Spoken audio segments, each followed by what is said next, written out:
Hello welcome back to our channel Bengali blogger Moumita. তোমরা সবাই কেমন আছো? আশা করি তোমরা সবাই খুব খুব খুব ভালো আছো। তো আমিও খুব ভালো আছি। আজকে আমি কী বিষয়ে কথা বলবো? আমি আজকে এসেছি ফারিয়াকে নিয়ে। আমি এই দিনটার জন্য অপেক্ষা করে বসেছিলাম যে ফারিয়া ধর্ম চেঞ্জ করেনি, তাই না? কিন্তু ফারিয়া বিয়ের কোনো রীতিনীতি মানেনি। কেন তাহলে সিঁদুরটা পরল? দর্শকরা চেয়েছিল, তাই পমপম পমপম বলেছিল যে তুমি তাহলে সিঁদুর পরো, দর্শকদের ডিমান্ড। তো সেই কারণে সিঁদুরটা পরেছে। এর আগেও আমি এই নিয়ে ভিডিও করেছি, তাই না? সিঁদুর, শাখা, পলা, মঙ্গলসূত্র এগুলো আবেগ নয়, ভালোবাসা, আবেগ, ধর্ম, রীতি নীতি, সেগুলোকে নিয়ে ছেলে খেলা করাটা ঠিক না, তাই না? ফারিয়াকে অনেকেই কমেন্ট বক্সে এই কথাটা বলেছে যে ফারিয়া তুমি পুজো পাঠ করো, কেন করো না? তুমি জামা কাপড় ছাড়ো, তুমি সন্ধ্যা দাও। দর্শকরা, ফারিয়া যদি তোমাদের কথা শুনে সিঁদুর পরেছে সেটা ঠিক আছে, কিন্তু ফারিয়া যদি ধর্ম পরিবর্তন করেনি, যদি ফারিয়া তো এখন অন্য ধর্মের রয়েছে, যেহেতু ধর্ম পরিবর্তন করেনি, তাহলে যদি ফারিয়া পুজো দিতে শুরু করে, তোমাদের কি ভালো লাগবে? তোমাদের কি ধর্মে আঘাত পড়বে না? তোমাদের কি ধর্ম নিয়ে কোনো ভালোবাসা নেই? যাই হোক, এই নিয়ে অনেকে অনেক রকম কিছু ভাবতে পারে, বলতে পারে, কিন্তু আমার যেটা মনে হচ্ছে ভাই, আমাদের ধর্মকে ভালোবাসতে হবে, তাই না? প্রথমে নিজের ধর্মকে ভালোবাসা, শ্রদ্ধা সমস্তটা করতে হবে। তবে তুমি তোমার ধর্মকে যদি তুমি নিজে ভালোবাসো, সব কিছু করো, তাহলে অন্যরা যখন তোমার ধর্মকে অসম্মান করবে তুমি বলতে পারবে। কিন্তু তুমি যদি নিজেই এই ধরনের কথাবার্তা বলো, কি করে বলে কিছু কিছু দর্শক হয়তো জানে না যে ফারিয়া ধর্ম পরিবর্তন করেছে কিনা।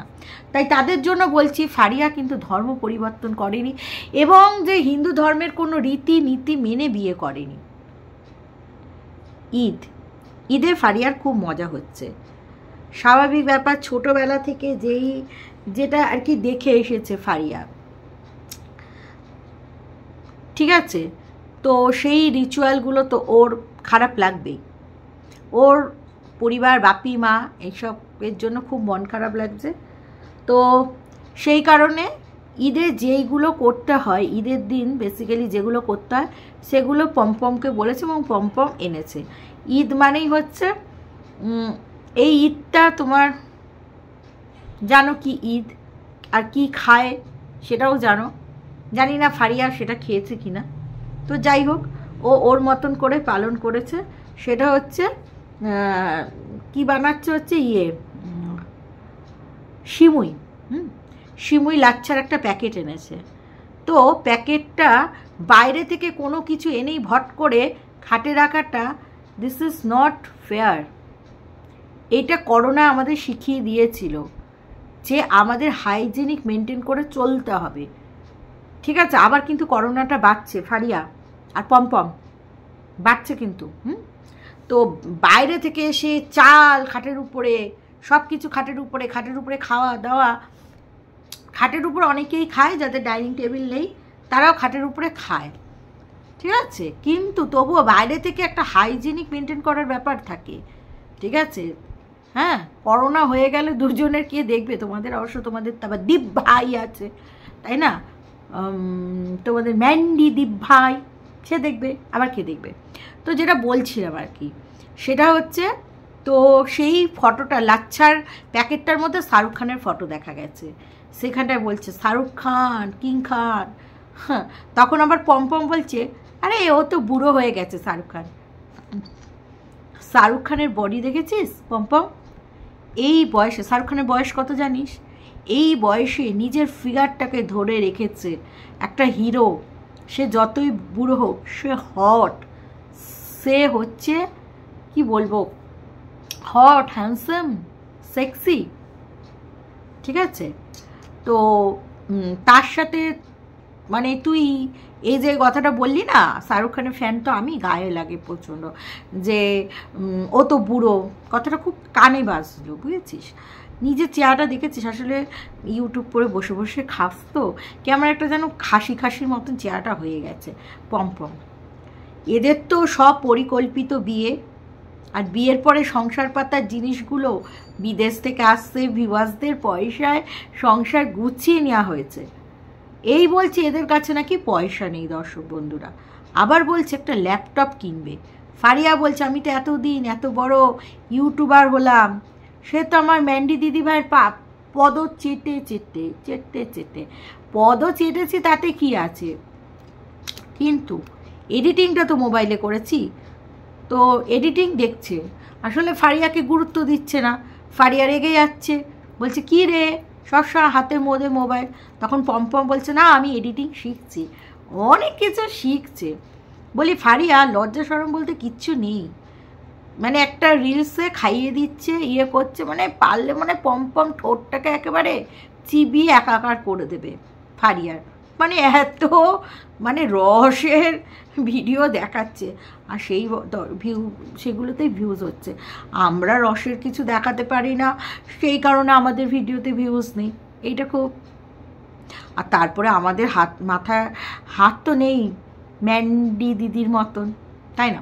যাই হোক, পম্পম সিমুই বানাচ্ছে, দুধটাকে ভালো করে জাল দিল না, কিছু দিল না, সিমুইটাকে চোবালো, সিমুই ভিজলো, ব্যাস হয়ে গেল। আরে দুধটাকে একটু গাঢ় করতে হয়, এই লাচ্চা সিমুই দিয়েই তুলে নিতে হয়, এটা ঠিক কথা, কিন্তু দুধটা একটু গাঢ় হবে, ওই তো ভালো হয়নি।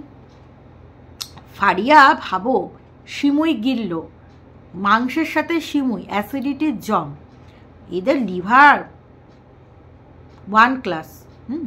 সিমুই গিলল দুধের জিনিস, সকালবেলায় ম্যাগি খেলো 4 প্যাকেট। ফারিয়া বলছে কে খাবে? পম্পম বলছে কেন আমি খাবো। হ্যাঁ, অত বড় খাসির মতন চেহারাটা, ওইটাকে ভালো করে জবর টবর না খেলে কি আর হবে? যাব না, যাব।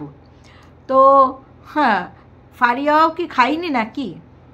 তো যাই হোক, খেয়েছে ম্যাগি ফ্যাগি, খাওয়ার পরে লাচ্চা সিমুই গিলল, তারপরে মাংস ভাত। ফারিয়া পুরো একেবারে ঈদের মতন সেজেছে, সেজে বলল একটা জায়গায় যাব। কোথায় গেল? ওই সাজগোজ করে, আর সেটা ভিডিওতে দেখালো না কেন? সেটা কি ফারিয়ার বাপের বাড়ি ছিল? কি জানি, কিছুই বোঝা যায় না। তারপর আবার সন্ধ্যেবেলা থেকে আমরা দেখলাম ফারিয়া ওই, আচ্ছা ফারিয়া তুই বলে পালিয়েছিলিস যখন, কিচ্ছু নিয়ে আসনি, লেহেঙ্গাটা পেলি কোথায়? সবই একেবারে প্ল্যান মাফিক চলছে, তাই না? ব্যাংকের বইটা নিয়ে এসছিস তো বল? নাহলে তো আবার পয়সা করি তোলা যাবে না। ব্যাংকের বই, ডকুমেন্ট, তার সাথে এটিএম কার্ড, তার সাথে জামা কাপড়, তার সাথে প্রয়োজনীয় জিনিসপত্র। যাই হোক, পাবলিককে তো একেবারে মানে বুকাচু টাইপের করছে এরা। তো যেটা বলছিলাম আর কি, সেটা হচ্ছে আবার ম্যান্ডি দিদির জন্য নিয়ে গেল। তারপরে বললো আইসক্রিম খেতাম, আজকে এত কিছু দাবিয়ে খেয়েছে তো তাই জন্য আইসক্রিমটা খেলাম না। আর আমি যে ম্যান্ডি দিদির বাড়িতে যাচ্ছি, ওখানে কি আর আমাদের খালি হাতে বা না খাইয়ে বাড়ি পাঠাবে? ও বাবা, এটা তো বলতে মনে নেই। ম্যাগি হলো, সিমুই হলো, মাংস ভাত হলো, সন্ধ্যাবেলায় চা বিস্কুট মুড়ি মাখা হলো। তারপরে ম্যান্ডি দিদির বাড়িতে গিয়ে কি খেয়েছে সেটা তো ম্যান্ডি দিদির ব্লগ আসলেই বোঝা যাবে। তবে ম্যান্ডি দিদির ব্লগটা আমি তো দেখিনি, সরি, আজকে ম্যান্ডির ব্লগ দেখিনি, তো আমি এই কারণে বলতে পারবো না কি খেয়েছে। ও মা, রাত্রি 11:30 ভাবো ওদের ওখানে ঘুগনির দোকান খোলা। যাই হোক, সেখানে আবার খাসির চর্বি দিয়ে ঘুগনি হয়েছে। কি রে, খাসির চর্বি ছিল নাকি অন্য কিছু ছিল রে ফারিয়া? অন্য কিছু খাসনি তো? যাই হোক, আমি কিন্তু কোনো মিন করতে চাইছি না। তো খুব খেলো, খাওয়ার পরে বললো ডিম সিদ্ধ খেলাম, ঘুগনি খেলাম, বাস হয়ে গেল। হ্যাঁ, পমপম ভাত খাবে। তবে পমপমকে দেখে হিন্দু বেটা মনে হচ্ছে না, কেমন জানি মনে হচ্ছে না। আমি বলছি না যে পমপম নাকি ফারিয়ার সাথে থাকতে থাকতে র্যাহেম শ্যাহেম ওটা হয়ে যাচ্ছে। যাই হোক, ধর্মকে কিন্তু রেসপেক্ট করতে হবে। পমপম জোর করে কিচ্ছু নয়, জোর করে কোনো পূজা পাঠ নয়। মানতে ইচ্ছা করলে মানবে, না মানতে ইচ্ছা করলে মানবে না, ঠিক আছে? তো যাই হোক, তো যেটা বুঝলাম এদের পুরো প্ল্যান মাফিক। ভাবো, একটা সংসার গুছিয়ে নিল, মানে কি বলবো, একটা সংসার গুছিয়ে নিল সব ভিউয়ার্সদের পয়সায়। ভাবা যায় এদের কপাল, বলবো না তো কাদের বলবো। পমপম দেখেছো ওই পাবলিকের ফোকটিয়া পয়সাকে গদাই খাসির চেহারাটা কেমন হয়েছে? হ্যাঁ, মানে বেশ একেবারে বলিষ্ঠ চেহারা হয়েছে। তো ঈদের যে ব্যাপারটা দেখলাম, ফারিয়ার মধ্যে বেশি উচ্ছ্বাস, পমপমের মধ্যেও উচ্ছ্বাস। ওদের দেখে মনেই হলো না সেরকম ফারিয়ার দুঃখ আছে। ফারিয়া বাড়িতে যায়নি তো, বা মা এসছে কোথাও দেখা করেনি তো, কোথায় গেল সেই জায়গাটা আমাদের দেখালো নাই বা কেন? ভিউয়ার্সদের কাছে টাকা পয়সা নিচ্ছ, সব কিছু নিচ্ছ, পরিবার বলছো, পাশে থাকতে বলছো, তাহলে তো আরও ঢাকো ব্যাপারটা কিসের ফারিয়া? এরাই তো বুঝতে পারলাম না।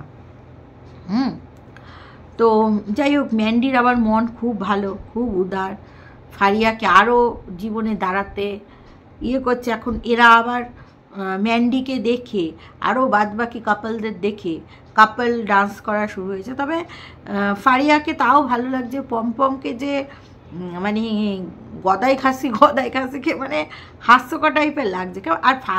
আর ওই পমপমের গলাটা কেমন একটা লেডিস না, কেমন একটা মেইলি, কিন্তু দুটোই বজ্জাত, মানে বদের ব্যবসা। যেমন ফারিয়া অভিনয় করে বাচ্চা পনার, কিচ্ছুতে বোঝে না, একেবারে কুদু, নাক টিপলে যেন তো দু বেরোয়। আর সেই রকম পমপম হচ্ছে বদের বাসা, বদের আউটি বাউটি চাউটি, এই রকম হচ্ছে পমপম, দুটোই বদ। তো যাই হোক দর্শক বন্ধুরা, এই কটা পয়েন্টই ছিল আলোচনা করার মতন, আর তো কিছু মনে পড়ল না। যাই হোক, ওদের মানে কি বলে, ওদের ট্যাঙ্কিতে ময়লা ফেলা জমে গেছে, পমপম 3 ঘন্টা ধরে আবার পরিষ্কার করেছে, 2-3 ঘন্টা ধরে, সেই গল্পটা বললো। হ্যাঁ, যেটা বলছিলাম, পমপম রোজ বাইরে থেকে খাবার কিনে আনবে আর ফারিয়া খাবে। বলি, ফারিয়া চেহারাটা সবাই বলছে একটু কম আতে, এই বয়সে ওভারওয়েট। তো পমপমও বলছে তোর ওয়েট খুব বেশি। একদিন ভিডিওতে দেখলাম, পমপম তোমারও কিন্তু খোদাই খাসির মতন চেহারা, তুমি নিজের চেহারাটা দেখো। তো এটাও আমি ফারিয়াকে বলবো যে রোজ কেন বাইরে থেকে খাবার আনবে? তুমি আদ্দামরি খাসি, ঘরের মধ্যে তোমার কাজটাই বা কি? ওইটুকু তো ঘর, সে কাজ করতে হবে না? সবাই করে ঘরের কাজ, তাও তো জিনিসপত্র অত মেলা নেই। তো তুমি রোজ রুটি তরকারি তৈরি করবে, বেলুন চাকি কিনবে, এত কিছু চলে আসছে, মাইক্রোওভেন, হ্যাড্ডা ব্যাড্ডা শ্যাড্ডা, তা তুমি একটা বেলুন চাকি কিনে রুটি বেলো আর গোল গোল করে পমপমকে খাও। চলো দর্শক বন্ধুরা, এই ভিডিওটা এখানেই শেষ করছি। তোমরা সবাই ভালো থেকো, সুস্থ থেকো, লাভ ইউ অল, টাটা।